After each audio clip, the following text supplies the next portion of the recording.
Hey everyone, it's Jonathan. Welcome back to the Disney Movie Marathon. Today's episode is part of a four-part miniseries on the South of the Border films from Disney's wartime era.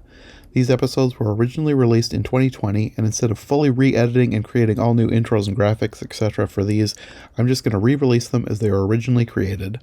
Thanks for listening.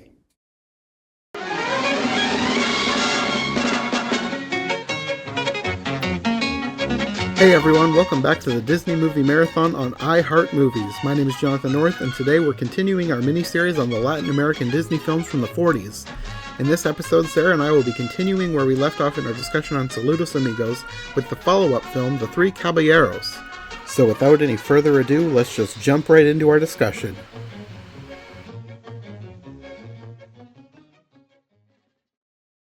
Okay, so, Three Caballeros. This one, it's similar to Saludos Amigos, but I feel like this one has a more, I don't even want to say focused narrative. It has a loose narrative tying everything together. The other one was just talking about different places in South America. This one, they made up a story to tie everything together. Basically, it's Donald's birthday, and he gets presents, and all the presents have to do with the different countries. Yeah. So his first gift is a projector that came with a film called Avis Raris, or Rare Birds. Which I think that projector was way easier to set up than a non-animated projector. It basically set itself up. Yeah. It made me think more of the effort that they would have had to go through to set one up, though. Mm-hmm. So this contains a bunch of cartoons about rare birds, starting with Pablo the Cold-Blooded Penguin. And this is just a cute little story about a penguin who lives in Antarctica and hates the cold. And his adventures trying to get out of the cold. And how he finally makes it to a sunny little island and he's boiling hot, and then he's sort of wistfully looking at pictures of home, and and the narrator's like, that's human nature, even with a penguin, or something like that. It didn't make sense, but it was funny. Yeah, it was cute. There's not a whole lot to say about that one. It was just a cute little thing about a penguin. And then it talks about some real birds. This one came out in 1943, didn't it? Yes. Okay. So a couple years after the one that we talked about. Mm-hmm. So the next bit talks about some real birds. I think they're real. I know there's some real. Maybe there was some fantasy ones in there, but I think they were all real. I would like to think that they were all real. It's just that they were talked about in a funny little way. Yeah, I think the only one that was not real was the Araquan bird, who was the one who ran around crazily singing and interrupting. Are you sure? Even though they put like a bathing suit on him, I bet I wouldn't be surprised if that was based off of I mean, I suppose it could have been based off something, but a really noisy little bird. It could have been. I don't know. Either way, this one is like the most memorable from that sequence, just because he's kind of insane and hilarious. And I'm kind of failing you because I'm a birder, but there are a zillion birds out there, and I don't know the names of all of them. And then they're going through all these real birds, and then it ends up talking about one that's not really even a bird. It's a winged donkey. The narrator sort of interrupts himself and tells the story of his childhood. And he discovers a donkey that has wings. Like he was hunting a condor for some reason. Yeah, what? Also, did people actually hunt condors? I don't know. Why would you do that? And why would a child do that? I guess maybe, is this a lack of sense thing that a child will want it? Or is there some historical context? We don't know. I don't know. Either way, you can catch a winged donkey instead, apparently. A very cute one. Yeah, he finds this donkey, they become friends, and they drink matcha together. So they end up entering a race, and they win, but they're discovered as, like, the donkey flies up, and apparently this is shocking and horrifying, I don't know. They don't seem to be too interested in the fact that this miraculous creature exists, but rather that he falsely won the race. Yeah, they're more upset that he cheated than surprised that the donkey has wings. I don't know. And they fly off, and the narrator says that they were never heard from again. Despite the fact that he's been narrating all these bird films this whole time. Right. So, it's just supposed to be a cute, funny little story. Uh-huh. Oh, one thing I forgot to mention earlier, the narrator introduces a Professor Holloway as talking about the cold-blooded penguin. Which I pretty much recognized it as Sterling Holloway right away. I don't think I recognized that when I was a lot younger. Like, we watched this when I was a kid, so I would have Right. had no idea who he was. You But just, this time it stuck out to me. I was like, oh, Professor Holloway. yeah. Sterling Holloway. The familiar voice of cartoons. Yes. Obviously, he did other stuff too, but. Anyway, after the donkey story ends, that's the end of that present. And Donald goes to the second present, which ends up being a book about Brazil, and it contains a miniature Jose Quiroga. And he sings a song about Bahia. There's a whole song dedicated to Bahia, and this has a lot more beautiful animation. One of the best scenes in the movie, if you just like great art. This one I don't think contains anything that people would call trippy. It's just beautiful paintings. This had the scene with the black background and the colorful flowers on the train, right? After the Bahia song. Man, when are we going to talk about that? Because it's so great. I keep jumping the gun because it really stuck out in my mind. Yeah. But this one, just this part, I just thought the animation was beautiful. I really liked it. It was like Fantasia quality. Sweet. So then we get to the thing with the train. They enter the book. They're going to go visit Bahia, and they're riding this cartoon train. And this is where things start to get a tiny bit, quote unquote, trippy. But the train is just kind of being a cartoon train.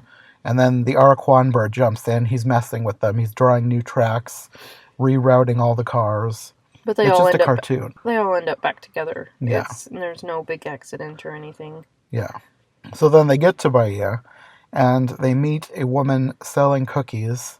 I believe her name was Yaya. There's a song with her name in it. I'm not going to try and sing the song, but it sticks in my head, even though I don't know the lyrics. The song sticks in my head. It's very memorable. It didn't stick in my head. You would think it would have, but it Maybe didn't. it sticks in my head because I saw this a lot as a kid. Because we had this on VHS and watched it a lot. I don't remember ever watching this. Yeah. Ever. So. A lot of times the things you watch as a kid can get stuck in your head a lot more easily. That's probably why it sticks in my head more. Because our brains are built for sponging things in. Yeah. At that age. So this is basically just a big dance number. They're dancing with this woman.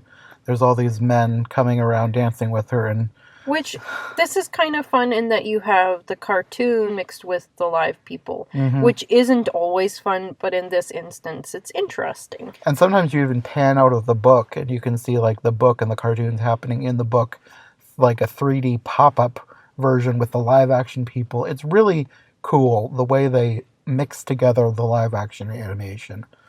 It's just like, people call it trippy, but I just see it as the animators were experimenting, like having fun, seeing what they could do. I didn't think about them combining the book with the animation. When you mention it, that was a good idea. That was creative. This is one of those scenes where you have the bombshell woman who's getting fawned over by all the guys and Donald's being obnoxious. Yeah. And finally some other chicks showed up. It's like, yes, you all can have a girlfriend. It's okay. Yeah, I think Jose kept calling Donald a wolf, and he was living up to that. Like, I didn't really think about it when I was a kid, but like now that's like my main criticism of this movie is Donald is way too girl crazy in this movie. And yeah, I have mixed feelings about that because some of it I'm fine with that. Like some of it was kind of cute. If you're like, "Oh my goodness, a beautiful woman," but some of it was like, "Okay, chill. Come on." Like, yeah. There are lines. But this part I don't think was too bad with that. No, this one was mostly fine. It was just the beginning of Donald becoming a wolf. Part of what was interesting about this was just seeing people that I'm assuming were native people, or did they just get people who were really good at communicating that part? I think they probably had real Brazilians. Because they're singing in the native tongue, they're dancing around, and it's just playing instruments too. It's just interesting to see those people being themselves. One would assume. Yeah.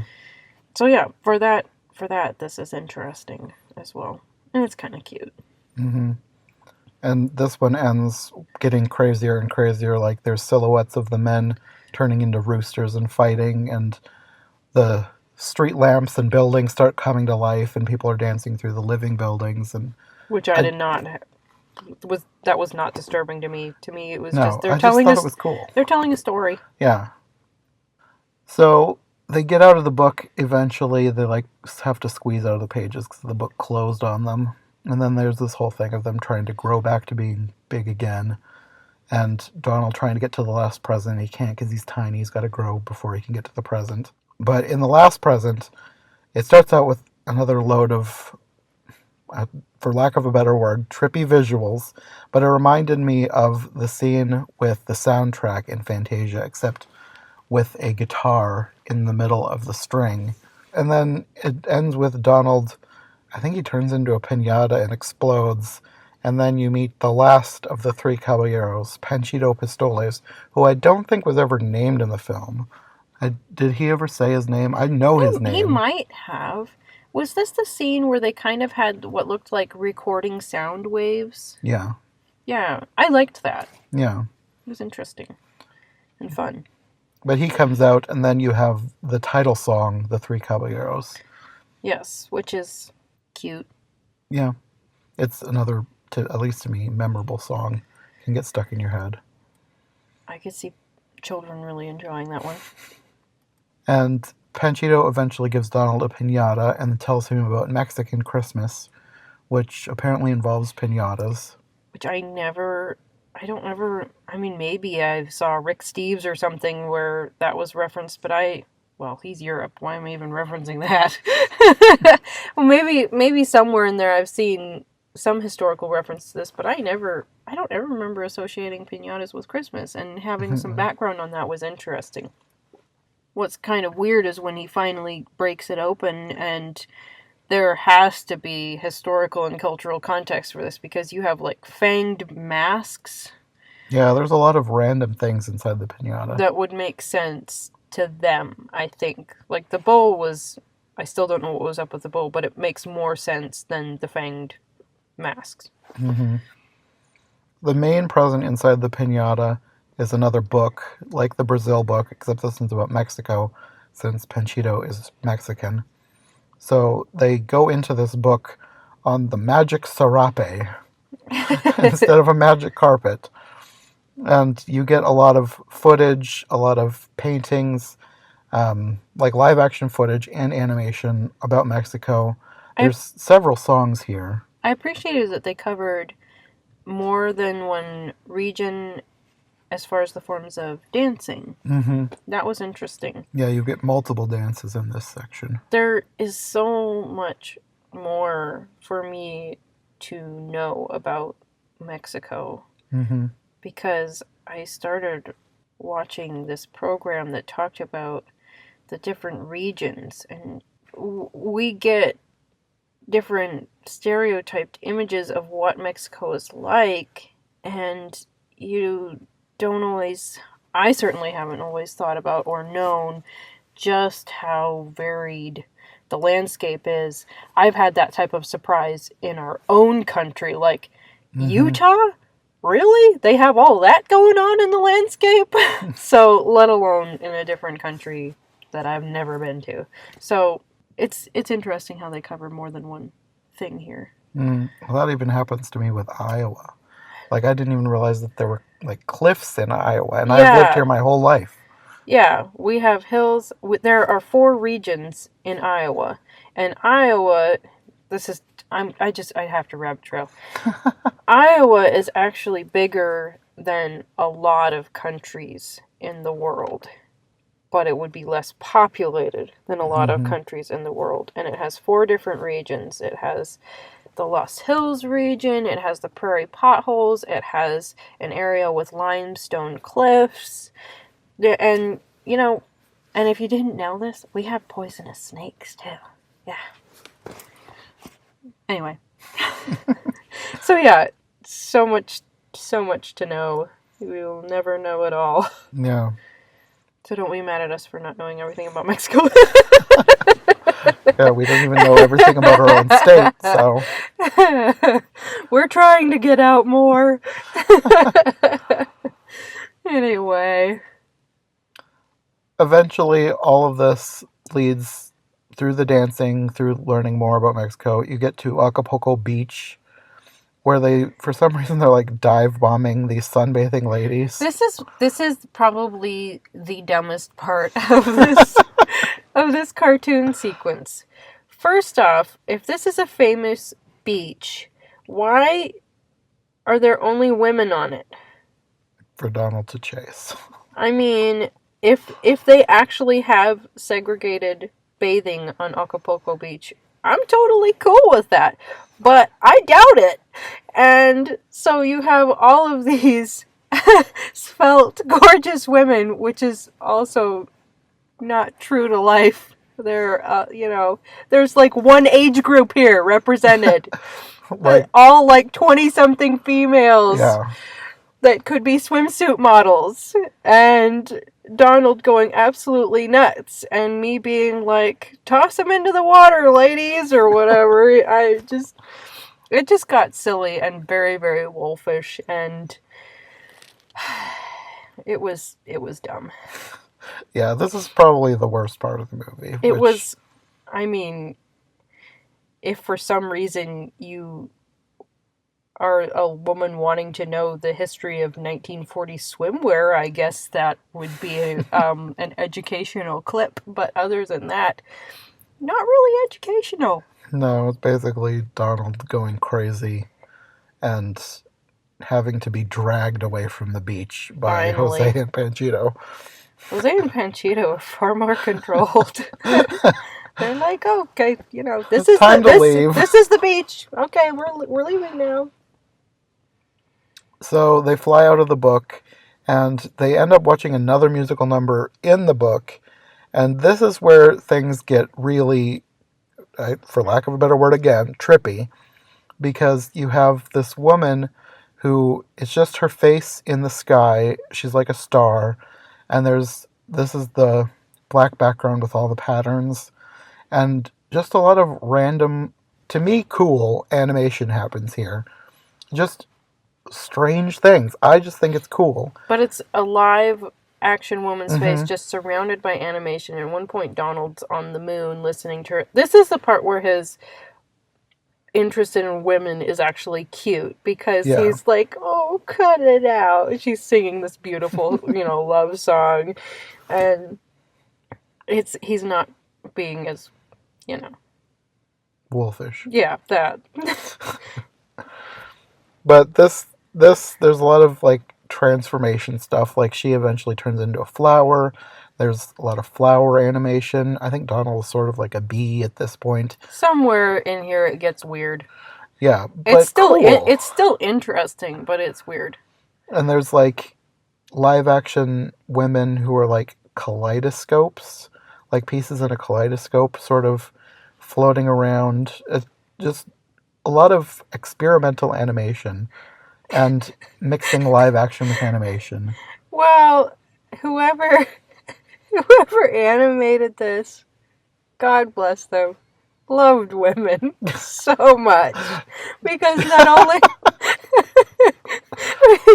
not only do you start out with a pretty woman singing, then you transition into maybe the kaleidoscope woman. Somewhere in there, all you have are a bunch of red lips. Like a whole flock of red lips, not attached to anything, that are just kissing Donald, and it's like, I don't know, these, yeah. It's like, thanks, it's good to be a woman. Apparently you think we're great. Oh, anyway. But within this, you get a lot of different, I'm guessing it's like authentic Mexican dress. Like all the ladies are wearing different things. You eventually get to one which is probably my favorite, where a cactus turns into a lady who's dressed in sort of like a Mexican cowgirl outfit. I'm not exactly sure what it's supposed to represent, but I really liked that sequence. I liked her dance. I liked the cactuses. It was different. It was representing a whole dance in and of itself that Hmm. that you wouldn't associate with the others.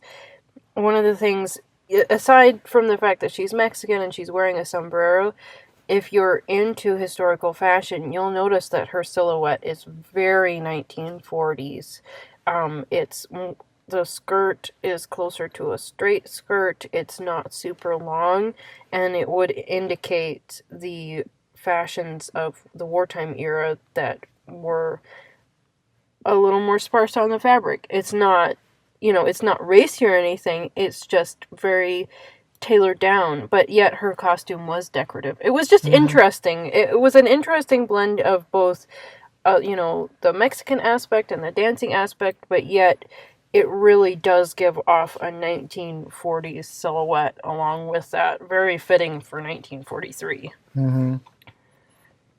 And I think I've mentioned this before, but this part especially, it just had a Fantasia vibe, especially with the dancing cactuses. It kind of reminded me of the mushrooms. I could believe that. Just there's a lot of stuff in this that reminded me of Fantasia. Only a tiny part of this seemed slightly creepy, where the cacti are just more straight and looming, and at some point they sort of expand towards the bottom, almost like they're wearing little pants or have little feet or something, and then they're not. I mean, it's I think it's totally a personal thing whether you find the cacti intimidating or not. I wouldn't warn you off of showing your children the dancing cactus in this. Yeah, I mean, we watched it as kids, and none of us were scarred by the cactuses. Right, right. I don't know what's all happening in my brain there. It was fine. Yeah. Anyway, this just keeps getting crazier and crazier, and somehow Donald ends up in a bull thing. It's not really even a costume. I think it's just it has fireworks It was inside the it. thing that came out of the pinata Yeah, earlier. but I don't know what it was supposed to be. And it's probably some authentic Mexican toy or something. Right. Although I would hope you wouldn't give children live fireworks. But anyway, this Or bull is shooting off fireworks. maybe part of a festival where they have a fake bowl and fireworks. I don't know. It could be. Maybe we'll find out in the documentary. Maybe. If you know, feel free to leave a comment. But he's chasing Jose and Panchito around, shooting off fireworks, and the fireworks end up spelling the end, and it's over. But it spelled it 3 different times. The first one looked like fin or fiend, I don't know, but looked like it was in Brazilian colors. The second one was in Mexican colors, and also in a different language. And then the third one was the end in red, white, and blue. Yeah, I don't really know what the first one was. It looked kind of like VN or VM. I'm not sure. The second one was for sure Fin, Fin, Fin, which means end in Right. Spanish. I'm And then it just said the end. I'm just thinking that they were representing the 3 Caballeros countries Yeah, probably. in the ending, which I think is a nice touch. Yeah. And there you go. Yep. I mostly recommend this. Yeah, me too. I really liked this. I grew up with it, so I'm probably a little bit biased. But I just really like the creativity in this. And I like how you get some education about Right. Latin American Right. countries. If you wanted to make that, sneak in something educational without having it be dry, this is one way to do it for kids, I would think. Mm-hmm. So what would you say is your favorite of the 2 movies? Oh, the first one, I I figured would you'd say say. that. Yeah. I would probably rewatch this one too. Yeah. I mean, I might forward through a tiny bit of the wolfishness, but Skip the beach scene. well, unless I wanted to be like, now what kind of swimsuits? Oh, that one's sad. Anyway, There were some interesting swimsuits, like that one you pointed out, the lady with the thing on her head. That looked kind oh of my knitted. goodness, she had a gigantic snood that was a netting on the top, but the base of it, for anybody who's into needlework, looked more like, I don't know, the puff stitch would be the right. What am I working on right now? It looks kind of like a giant popcorn stitch. Yeah, which would have held all of her voluminous early 1940s hair. But anyway, no, yeah. So they're interesting regional costumes and stuff, and it's interesting to see the people and learn about the different dances and things, and yeah, creative animation. So yeah, there were things that I enjoyed about this one, and I would probably watch it again, but the first one was my favorite of the two. And I can see that. I think the second one is probably my favorite, but again, I think I'm biased because I grew up with this one, and I just really like the music. Like, I wish that, I don't, maybe there is one, but I want a soundtrack of these two films, because there's a lot of great music in both of them. But I really like all the different songs. Oh my goodness, be prepared, people, if you watch these. If you don't want, Latin American music stuck in your head, stay away. But if you do, then watch them. Like, there are much worse things that get stuck in your head. I mean, after I got done watching these, I started trying to find some South American music that I would like, and I wanted to look more into the gaucho music. It definitely piqued more of my curiosity. Just be warned, if you watch this, you might start jigging around your kitchen. Yeah, there's a lot of fun music. It's probably going to get stuck in your head a little bit. The music and the animation is like my biggest draws, and they really just had some really neat animation. I mean, I'm going to start getting redundant here, but very creative, very beautiful between the two of these, and combine that with the educational aspect, and it's very historically interesting and engaging. Yeah, there's a lot to love in these movies for a variety of reasons. Which I was not expecting at all. It's like, okay, we're going to watch the Three Caballeros. Oh, okay. Yeah. Okay, well, I think that's all for this episode. We're going to be watching Walt and El Grupo to get some more historical information on these movies, and we'll be back the next time with that review. Yes, hopefully we can fill in a lot more gaps or have new revelations to share. I'm sure we will. Okay, we'll see you then. Bye.